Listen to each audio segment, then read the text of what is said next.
Hello and welcome to another episode of the Empowered Hormones podcast. I'm your host, Sheridan Decker, and I'm stoked to have you here today because I'm speaking to Shea Morrison or the co-founder of the Goodnight Co. So Shay's on a mission to deliver a better natural night's sleep for everyone. And I'm excited to just hear her talk a little bit about what the Goodnight Co do, how they help not only women, but people all around the world, and a little bit of Shay's own story and what got her into being so passionate about sleep. So thank you so much for being here today, Shay. Thank you so much for having me. I can't wait for this conversation. Ah, it's a pleasure. So sleep. Why sleep? How did you get around to being, building that into being your passion? Yeah, it's a really interesting one. We started the business, the Goodnight Co, 10 years ago. And when we started, sleep was not really being talked about, interestingly. So, it's sleep is the third pillar of health, right along diet and exercise. In my opinion, it's the first pillar. If you can get sleep right, then everything kind of follows from there. And when we started, we were it was intentional. We obviously called the business the Goodnight Co, but it was a little bit more fluffy. We were new mums, and it was around getting a good night's sleep with some beautiful silk eye masks and pillowcases and some aromatherapy. My background is in radio advertising for many years, and I had, but I had many passions on the side. I'm a marriage celebrant. I'm a masseuse. Have always had an interest in the body, and also loved aromatherapy. And could see so many amazing case studies around how aromatherapy through smell can really help solve so many problems when it comes to stress, anxiety, of course, sleep, relaxation. And so we started to build out some product ranges. We were invited along to support Arianna Huffington. So Arianna Huffington really, I believe, changed the landscape in sleep probably around 2015, probably 2016, and she launched the book The Sleep Revolution. So there were all these global leaders out there talking about how, you could just push through with 3 or 4 hours sleep a night and how amazing they were by doing this. And she used to do that herself. And then she collapsed one day and really injured herself. And so she, had some advice from some doctors to say that she really needed to slow down and really start to reprioritize how she felt about sleep. So she went on a mission of discovery, research, and wrote a book. And we were involved in her launch of this book, The Sleep Revolution. And then we were invited to come to a pop-up in New York for 6 weeks during their winter period. And so we then started to really get into sleep through looking at research and development and more products. And then this is where we find ourselves today. So we have products and then education. So we're always looking at how we can support people through prioritizing sleep, understanding why we need sleep, and then creating routines and rituals to really support this. So what's the foundations of the Goodnight Co? Is it the aromatherapy? Is it the routines? Is it a combination of things? So what is when you're going, like if I go to the Goodnight Co and be like, help me sleep, is it consults with you? What are we? Yeah, so we offer all of those things. I run online sleep consultations. I run corporate sleep workshops, and we have a large library of blogs and podcasts and all sorts of things. And then we also sell products to create routine and rituals. So we've broken it down into good morning, calm, good night products. And we have a range of aromatherapy. We also have our best-selling product, which are our deep sleep drops. These are homeopathically formulated, so natural, safe, fast, and effective. We've got the most phenomenal reviews of this just changing people's lives. So it's a nice replacement for anyone who maybe is having to rely on sleeping tablets and is trying to wean themselves off that. People who are struggling to fall asleep, waking up, getting back to sleep. So this is really approaching that acute symptom. So it can be something that can be taken within half an hour of wanting to go to sleep. Yeah, that's interesting because, I think from a client perspective, the things that first come to mind for me when I think about working with someone who's struggling to sleep is like magnesium glycinates, the good Yeah. quality magnesium, valerian herbal tea or herbs, passion flower, those kinds of things to kind of help bring on sleep. But I could never say if someone is struggling with insomnia, especially I see it classically perimenopause, menopause Yeah. seems to be, or someone's really stressed, but then Yeah. there's that stress element that kind of comes into play. But I don't think those things alone are enough to induce sleep. I think they're working Yeah. externally on the nervous system to calm everything down to help the body to go to sleep. And in Mm. Dutch testing, I see low melatonin levels. So I'm like, okay, because cortisol's out of whack. So we're looking at sort of underlying causes of it or hormonal things. But to know that there's, I guess, natural alternatives that are really actually going to help promote sleep is, I think that's really, really important as well. Yeah, absolutely. And these are so as I said, we've created a range where it's good morning, calm for the day, and then good night. So all of our aromatherapy and our drops sit in these three categories.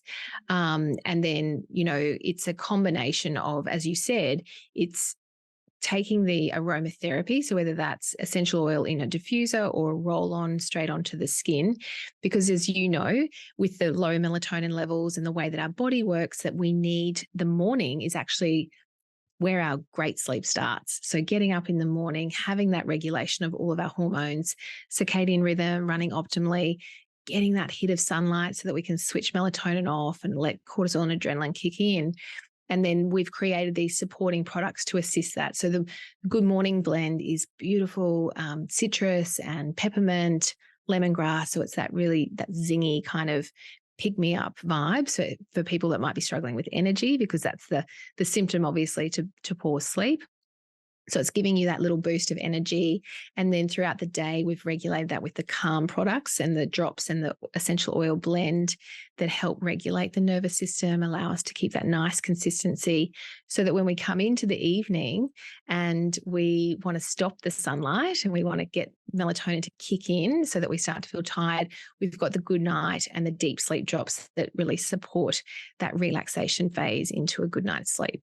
Yeah, yeah, I love that because I reckon the number one thing I see on Dutch hormone test results is a dysregulated adrenal, like cortisol adrenal rhythm, that car response in a sense. I'm like, there's so much dysregulation. I feel like there's so many factors behind that, whether it's working late or stress or technology or, blue light stuff or whatever it is. There's so many things that are playing around with that it's just throwing so many people out of whack. And then that sort of prolonged stress response over a long period of time, the body stops producing cortisol. And you're right, so trying to re-regulate that is really, really tricky. So that for me is driven from a lifestyle style thing. Like that's what I see in clients. When you're working with people, is that a similar thing? Is it usually lifestyle driven that's impacting like sleep, or what are you seeing? I think lifestyle is where we're at.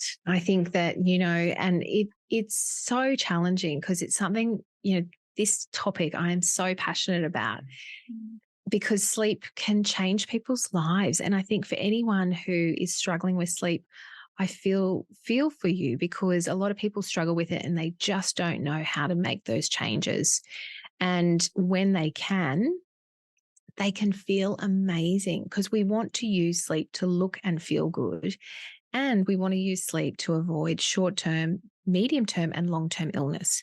Because as you know, Sheridan, I see so many people at the moment that are really struggling with lots of bouts of illness. So, particularly post COVID, as we coming out of that, and it's really prevalent everywhere that I'm looking. And so therefore there's an affected immune response, affected immune system.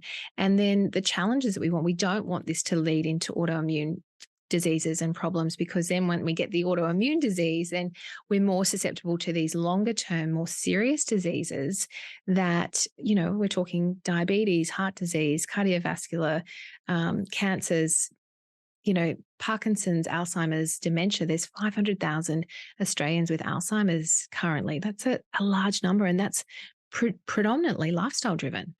So how do we take a step back? We're not educating our young children and our teenagers in understanding their bodies and health enough to know that what it is that we need to do for this radical self-responsibility to be in good health, and understand what that piece looks like and how then sleep plays such an important role in that. Sleep's biggest competitor is Netflix, Stan, Paramount, the like, any streaming device essentially, because we're so programmed to hit the next series. Oh, I'll just watch one more. And then by the time you know it, it's 1 a.m. and these people have missed their critical deep sleep phase. And so they're not repairing and restoring their organs and their cells and their immune function and all the things that need to happen in that stage of sleep. We're missing out on it.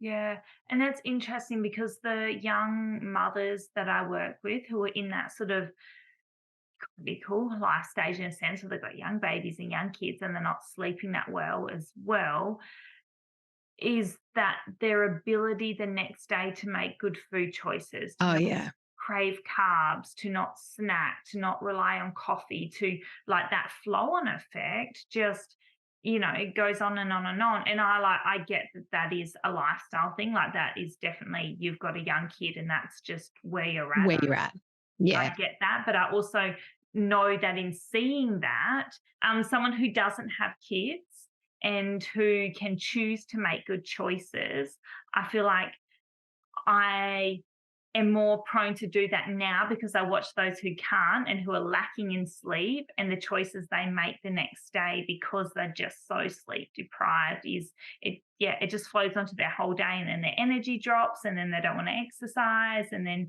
you don't socialize as well, and then you don't sleep as well. And I'm like, that's just got to be such a hard life stage as well.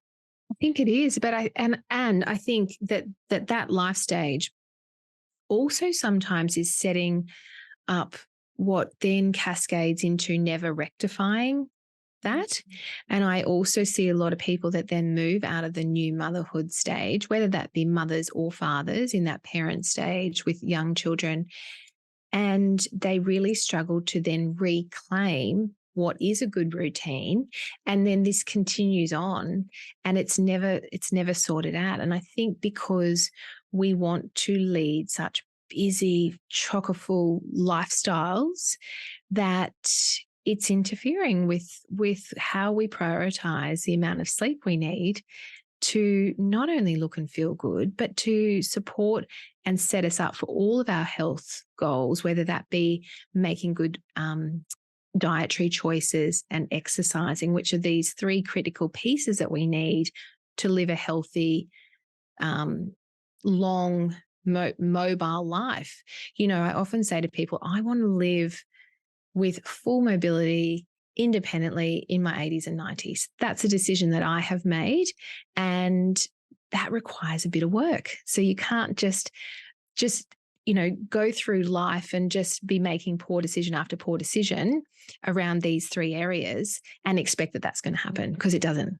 Yeah. So we need to reclaim that at some point and say, okay, this is what I want, and I'm going to set myself up and be honest that we're not going to get a beautiful, amazing night's sleep every night. It's just not possible, particularly as new parents or whoever it might be. But if we make it an absolute priority, we're probably going to get it 7 out of 5 nights a week, which is a really amazing success rate if that's where we can, get those areas right.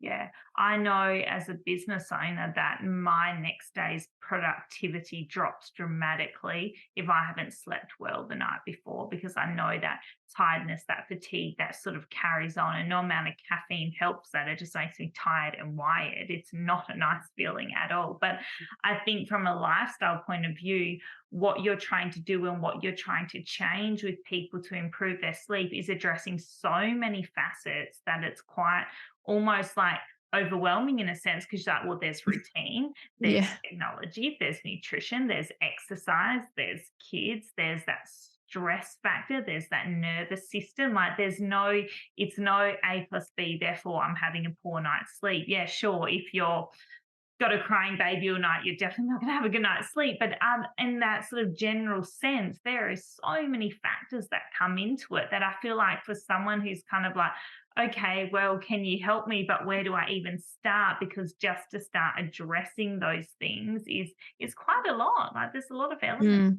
that. But I think that part of what you're saying is that where we can meet people really well is the people that have decided that this is a priority. So that's the first step in it all. Not becoming overwhelmed, taking it step by step, and seeing the small wins. So if we can make some small changes every day and not try and take it all on and be too over, because overwhelm is where it starts. I used to run 3-day sleep retreats down in the Southern Highlands in Bowral, and the feedback was amazing, but we definitely met a few people that were so overwhelmed because, as you just listed off all of the areas, there's a lot to address for a lot of people.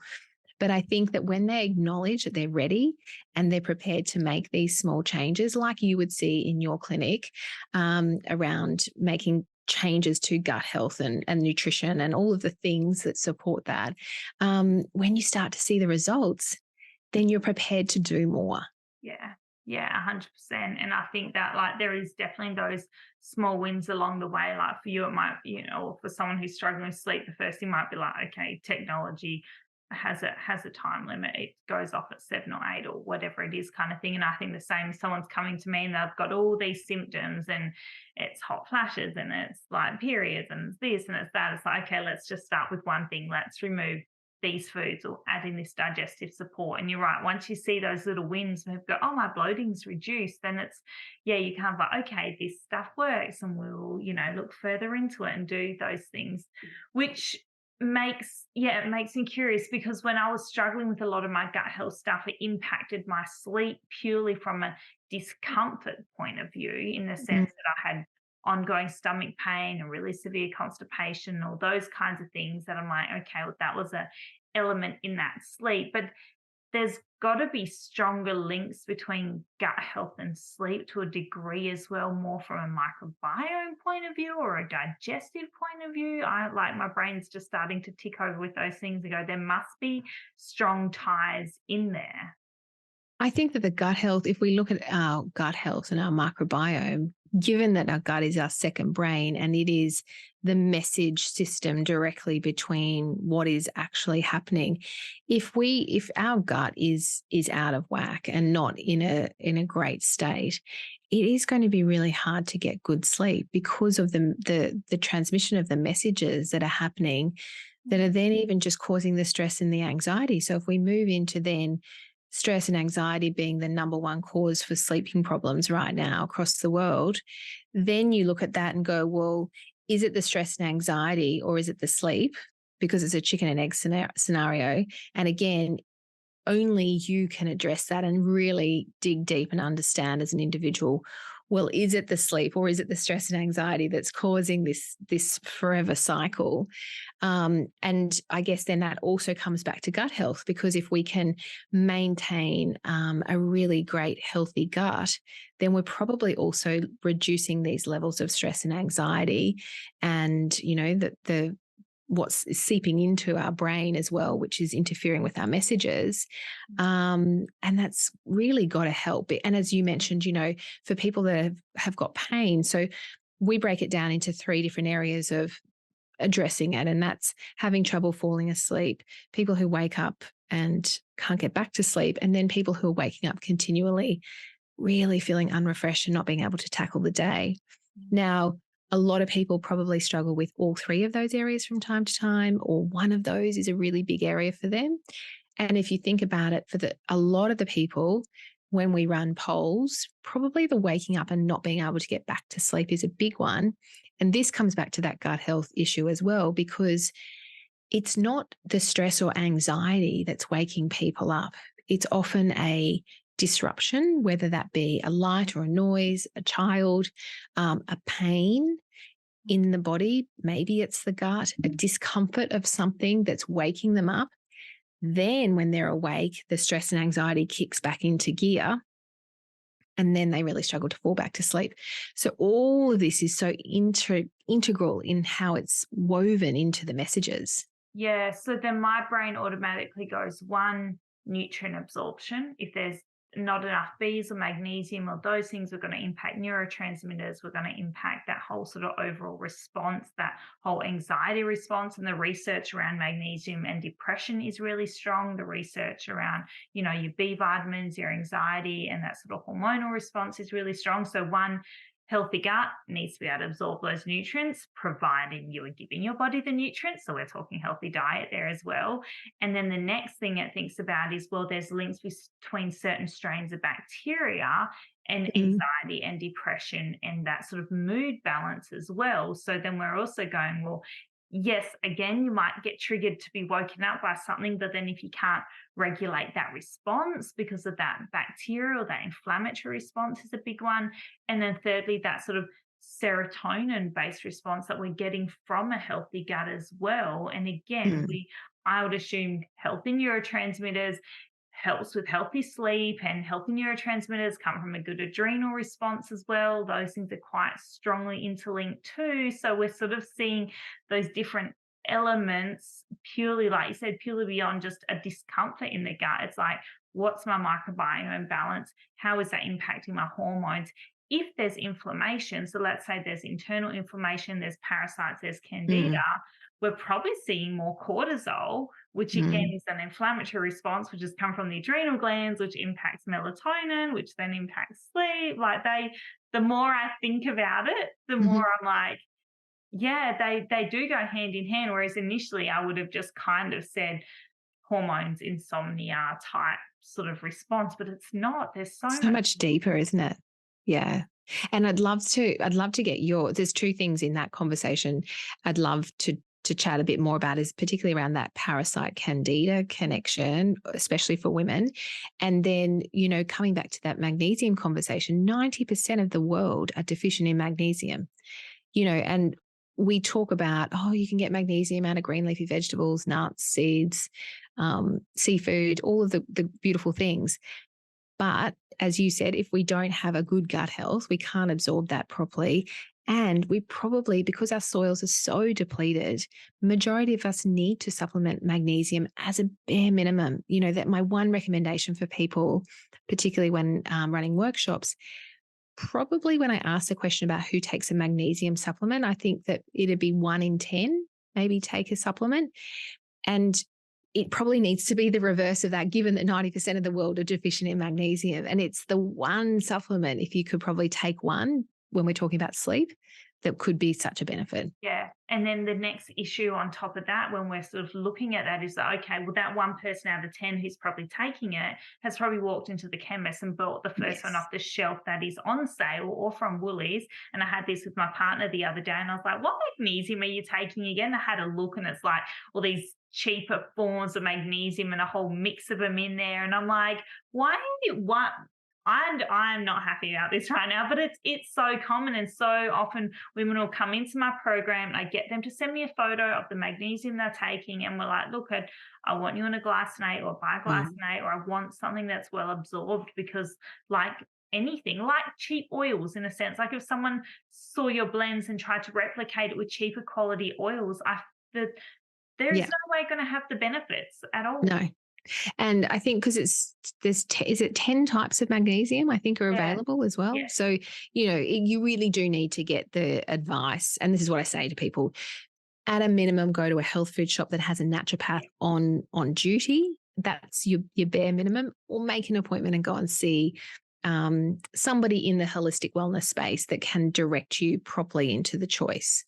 Yeah. And I think also because, like you said, like a lot of people are deficient in magnesium, but then when we're talking about magnesium, we're identifying it's a mineral. And then when we're talking about minerals across the board, we start to understand that minerals interact with each other. And then the absorption of minerals is really different. And it's interesting when people run like a hair mineral analysis then, and they kind of look at that sort of magnesium and sodium and potassium and everything else that's going in on the body, which is quite easy, non-invasive test to run, but it tells you so much about that mineral balance. We know that these minerals control your hormones. Like, they are Mm, what we call the spark plugs to the body. So mm, if someone's magnesium, let's say, is out, then we're kind of going, well, what's the flow and effect of that to thyroid and gut mm, health and repair and recovery? And then you've got little parasites and pathogens that might be feeding off iron and other minerals, and then it's causing deficiencies down the line. And I'm just like, you can't,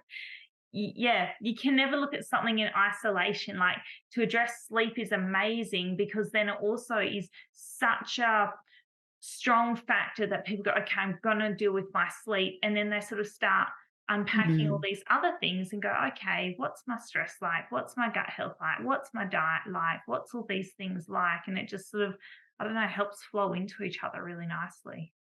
Absolutely. And I'd love for you to maybe explain, because I feel that they're, particularly for women, but I think that it's for lots of people, kids and men and any adult, but around the parasite and candida overgrowth issue that I feel that is fueling a lot of the choices as well that we're making from a sugar Oh, perspective. 100%. I think we forget that these are living organisms, right? So Mm, because they're living within us, they want food. And because mm, they can control it, that in a sense, they will cause you to have sugar cravings or to make poor choices. And it's not like you can completely blame it, go, it's the yeast causing me to eat the box of donuts, because people have said that before. But it's not, but there is an element to it. It will drive yeah. sugar cravings. And I go, well, I don't have sugar cravings, I don't have gut issues, but I also eat a lot of protein, which stops that blood sugar imbalance, right? But Mm, then the more we fuel these overgrowths and the more we grab those sort of processed foods or those sugary foods or those high carb options, and like, I love carbs in the diet and I think they're great for sleep and hormones, but I think key is with protein and balancing it out. So mm, the more we grab that, the more we have that sugar spike and drop, the more mm, we're sort of increasing that inflammation. But yeah, the more we're feeding those pathogens, and then we're sort of getting these bloating and things because we're adding a lot of sugar in, there's a lot of fermentation. And when we mm, have that bloating, that fermentation, we're stopping any sort of nutrient absorption as well, because there's a lot of gas there, and you sort of get mm, that leaky gut lining, and there's all those sort of key elements around it. And then the body's going, well, there's inflammation, dump cortisol on that. Let's try and downplay that. But mm. cortisol's got to come from somewhere, and it's coming from that adrenal gland. So you're just leading to that whole sort of burnt out picture, which again, you can kind of start to adjust through diet alone. It's not going to fix the cascade, but it's gonna stop it pretty quickly. Yeah, and then I think also all of this then leads into what we were talking about earlier, which is lifestyle. And how are we setting up our days, our weeks, our months, our years to really, I think we're fueled so much with so many marketing messages these days. And, social media plays such a big role in this, to be comparing the comparison model. And we need more and we need this. And there's this shiny product and there's this new thing. And let's get this and let's do this. And da, da, da. The list goes on. And I think it's all about be looking at it and seeing what we can remove and what we can strip back so that we can try and create more rest and more of a slowdown in what's happening. Because if we were to take a minute and really strip some things back, create this slowness, then it's actually going to help solve a lot of the problems that we've just talked about, because the cortisol isn't going to be rearing its head every 2 minutes because of the inflammation, because we're doing this and this and this and this, and just stripping it back to some simplicity. And I think creating some time within our days, I recently completed my meditation teacher training, and so much has come out of that. But we don't spend a lot of time in just small amounts of mindful moments where we can create the slowdown, which is the slowness in order to speed up, So there's this little fine line that exists in there as well. Yeah, and interesting you just said that, because I was literally thinking as you're talking, I'm like, I really hope you do meditations, because you have the most beautiful voice that I'm like, Oh, so calming. I'm like, I wonder if she does meditations recorded on the, I don't I know. on the do. website. Do you? Yes, I do. Yeah, I've just started doing them. Yeah, yeah, that's amazing. But you're right. Like it's those moments, though, yeah, those small moments of mindfulness that just help you stop and pause, and then you make better choices. You're not grabbing on the go. You're not racing around. You're not like there is, yeah, that definite sort of reflection time. 100%. Yeah, and talking about that, I saw somebody yesterday. I'm often amazed at how many people I see having energy drinks in the morning on the way to 7:30 in the morning. I'm sure it's at 6:30 in the morning as well. And then I saw a man leave the supermarket yesterday carrying a whole slab of up and goes.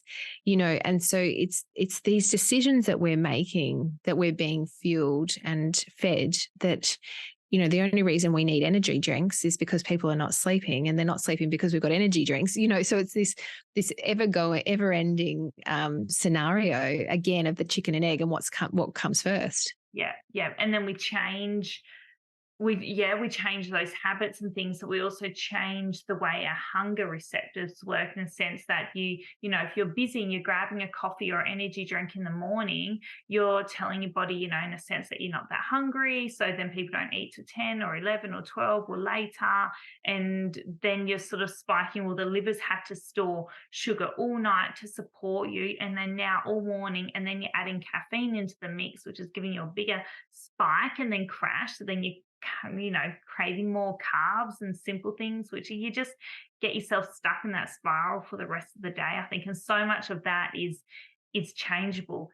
Eating regularly, eating every 3 to 4 hours. I mean, if you're fasting, there's different research and benefits besides that. But as a general kind of rule, I'm like, eat every 3 to 4 hours and Mm. have that protein in your diet, and that's just going to stabilize your mood, your energy, not feed those pathogens, and help, like you said, set you up for a good night's sleep. And a lot of women, I get them to actually have a small snack before bed of something high in a little bit of casein, so a little bit of hard cheese or a little bit of yogurt. It's got a bit of protein in it, it's got a little bit of fat in it, and it just helps sort of support that liver and fuel you through a night's sleep. Because a lot of the women I work with who are waking up at 2 or 3 a.m.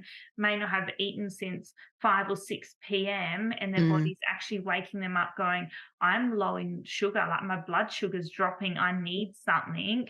Whereas if we can support that response and we've had that protein all day, your body's going to be adequately fueled to not eat for 11, 12, 13, 14, 15 hours, sort of whatever it is. But if we're making those poor choices all day and your body's just kicking up and down all day, then sort of that 2, 3 a.m., that liver's going, I'm not happy. Like, you haven't supported me well enough throughout the day. And then I think also is that, in this stage where the liver is doing its best detoxification in those hours. So a lot of people, when they start to understand the circadian rhythm and work out what are, our bodies and our brain are so amazing, and they do the most phenomenal job for us every day. And most of us, probably not you and I, but a greater majority of people are so disconnected from our bodies. And so we're completely unaware of what is going on. But if we fully understand the circadian rhythm and the cycle of what's happening in key moments throughout this 24-hour window, and tuning into the cyclical nature that happens every 24 hours to regenerate, and understanding that between 1 and 3, 1 and 4 a.m. is when the liver is doing its detoxification process as well.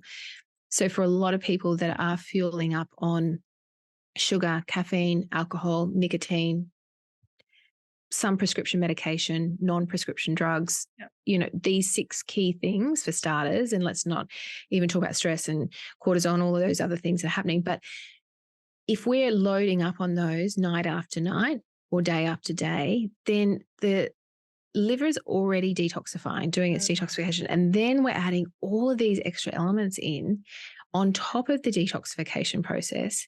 So of course it's going to wake up at 2 o'clock in the morning and scream. It's telling you, your body is talking to you and saying, you did the wrong thing today. You made the poor choices, and I can't do my normal job. And you've added all this extra work on top.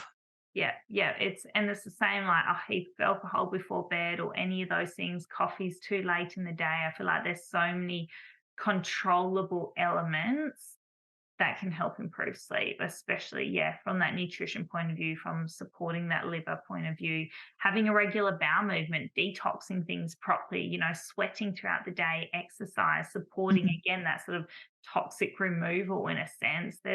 It just, I think once you start looking into it, and this last sort of, podcast has just made me realize how many elements come into play with it and how important, it is across the board. And I think back to that overwhelmed feeling, we're also not, you and I are not here to say to people, you can't do all these things. So when I'm not saying that you can't have caffeine, you can't have a glass of wine, and you can't have a, favorite chocolate or whatever it might be, but it's really taking into consideration how much and when. We know the coffee window is 10 a.m. to 2 p.m. We know that we shouldn't be drinking alcohol 2 hours before going to bed. Chocolate is never going to be good, probably after 3 p.m. Never going to be good. And then particularly after 3 p.m. So adding all of these elements in and really taking into consideration, because people say to me, oh, no, coffee doesn't affect me. Well, caffeine does affect 90% of the population. So it would surprise me, if you were in that small minority group. And just making some changes and seeing the benefit and then deciding what works for you.